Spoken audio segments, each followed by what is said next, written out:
Greetings, the Hijabi Gamer here, and I was originally going to live stream Bioshock today. Really. However, I got into this really brief conversation with someone on Twitter, and well, it gives me great pride to report that I have been blocked by a blue check mark. Woohoo! Apparently, someone by the name of Rami Ismail. I've never heard of this guy. Is he important? Have I missed something? Who is this guy? Let me know in the comments below if you know who the hell this guy is. But apparently, he did not like having an Arab-American Muslim woman calling him out on his BS. Because I did not like him saying, calling the ideals that make my country great white supremacist. Yeah, and he blocked me. I was surprised how quickly he blocked me. But apparently, he didn't like me breaking his narrative. However, the conversation had me thinking, and I decided this has been a video I've been thinking about making for a while now, because honestly, I am so sick and tired of all this nonsense. And please share this, because I'm tired of it all. So, to start, let me tell you a story from my, experiences. So, before I had the job I have now, which shall remain nameless, obviously I was looking for work. And, I decided to apply for a sales position in a clothing store, which thinking back is kind of odd for me, because I generally tend to be more of the loose, comfortable, casual, not very fashion focused. Even right now, I am actually wearing my work clothes. I've just taken off any kind of identifiers to the place of my employ. However, so the store that I was applying for was a clothing store called Uniqlo. And I did own some of their stuff, mostly for more formal occasions. I still have it. I rarely wear it. But I did like their clothes. It tends to be also more casual, comfortable, and a lot of it fits with wearing the hijab. So when I went for the interview, I was wearing all Uniqlo clothing. Even the hijab I was wearing was one of their scarves, just folded so it would look like a hijab. And I was interviewing with 2 other women. However, they, on the other hand, were flaunting their, how should I put it, their assets, making it pretty clear, where things are, more seductive, suggestive, more scantily clad. You get what I'm saying? I mean, especially compared to the small Muslim woman whose face and hands were all that was visible. Now, after the interview, I never got called back. And, well, given things I had been told, I automatically assumed, yeah, they were discriminating against me. Who wants to hire the little Muslim woman? However, now, years later, having worked in retail, I can tell you, no, that was definitely not the case. Even the job I have now, I'm not a salesperson. I was applying for a sales position, a seasonal, like a holiday one. However, in the middle of my interview with the GM, he said, you know what, I have a better position for you. And he put me in the warehouse. And I shall remain eternally grateful to him for that. I love my job. I do sales occasionally, mostly in gaming. And even when I do, I tell them I'm a warehouse person. However, I do customer orders, stock, inventory, pricing. I'm very good if I remember what I see. So generally it's known throughout the store that if you can't find something, look for cat. One guy once told me, he's like, if you can't find it, it's not in the store. Yeah, I remember what I see. So I love my job. If I had gotten the sales position at Uniqlo, I would have been miserable. If I'd gotten a sales position even where I work, I would have hated it. I would have never had been promoted from, occasional seasonal to a part-time and then a full-time. So the guy wasn't discriminating against me. I have no doubt he could clearly tell I'm terrible at sales. I already don't interview well, and for a position that I know I would have sucked at, yeah. People from the outside looking in would have said, oh my god, that poor woman, no. But me, looking at it from the inside and with more knowledge, I can tell you I have no doubt about it. There was no discrimination involved. Or perhaps I should tell you about my experiences flying internationally. Yeah, that's a lot of fun going through airport security. However, not for the reasons you might think. I'm sure a lot of people are already thinking, oh, she's being profiled, discriminated against. Oh, the little Muslim woman traveling internationally? Yeah, I've joked about it with people. However, honestly, if they did not stop me and check my bag, I think I would be more shocked. You see, I like my video games. And in Egypt, I have no consoles there. Now, I don't carry consoles with me. However, I take a lot of electronics with me. And I don't want to put them in my suitcase that goes into the cargo hold because, well, who knows what will happen there? The suitcase can fall over.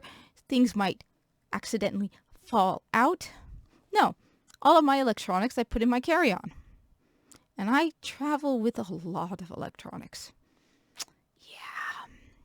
I'm basically a small electronics store.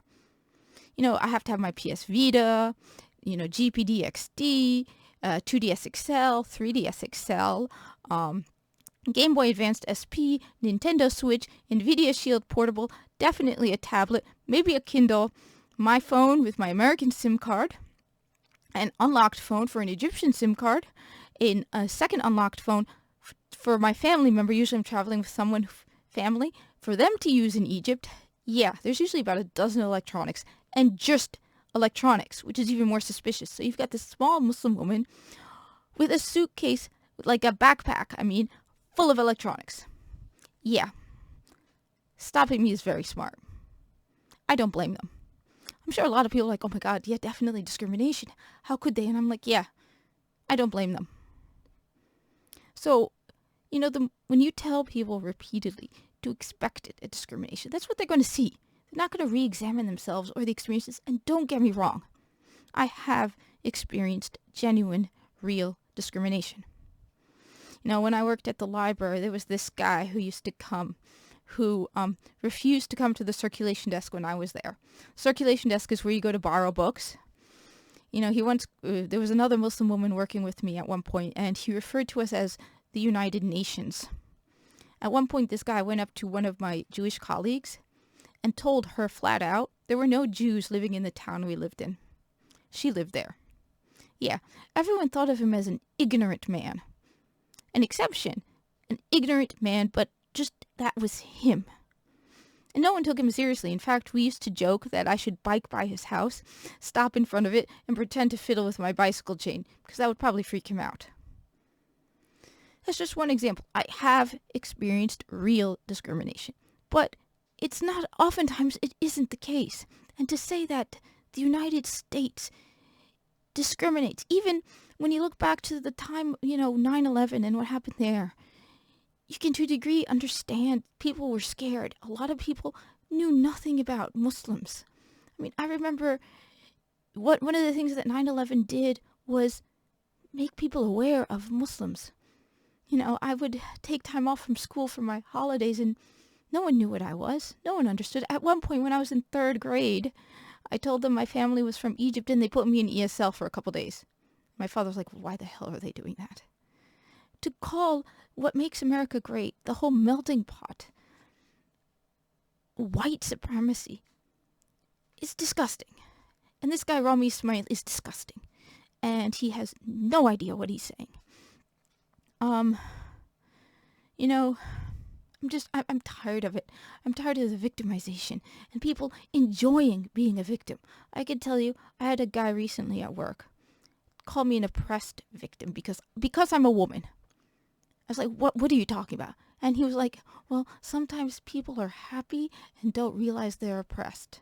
Because, I definitely need you to tell me that I'm oppressed because I'm too dumb to realize it. That was downright insulting. To call me a victim because I'm a woman or a Muslim or, an Arab American is insulting. I have experienced discrimination, but I do not consider myself a victim. I'm tired of this. Like, repeatedly, everyone is seeing discrimination everywhere and it isn't always discrimination, even when you might think it is. Like I said, it may not be. So people talk about it like it's everywhere. And I experienced 9/11 and I'm tired of it all. Unlike some of the other people who are Muslims who you can't tell it, I can't hide it. Today, just another example. My boss was putting together a grill to make food to have for events at the store for employees, right? And I said, don't forget to buy kosher. And yeah, he was cool with that. Or, you know, even when things do go wrong. So like, I heard about a woman who was wearing hijab who was fired from Abercrombie and Finch. And they fired a lawsuit. And if America was so horrible, she would have lost. But she won. Or there are mosques. I mean, we have several. There's like 3 of them in my area alone. Muslims can build mosques. And even when, they try to stop it, the law is on our side. So I wanted people to think about this, because just because it looks like it's discrimination doesn't mean it is. And people need to think. And that is a miserable outlook to have. To step outside every day, and if you see a white man approaching you, a woman shared on Twitter recently, a woman in niqab, okay? That means she covers the lower half of her face as well.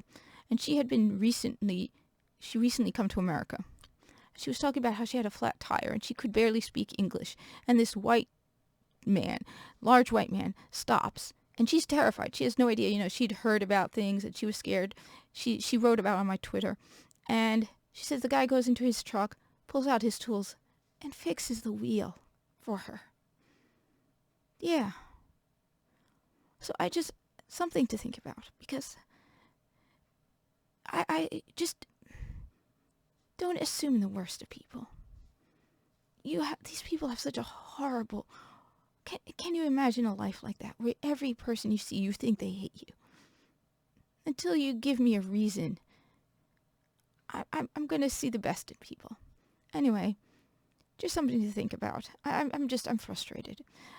Comment down below. And who the hell is this Rami Ismail with the blue check mark? I thought blue check mark were important people. Thank you for watching, and I hope to see you in the tower.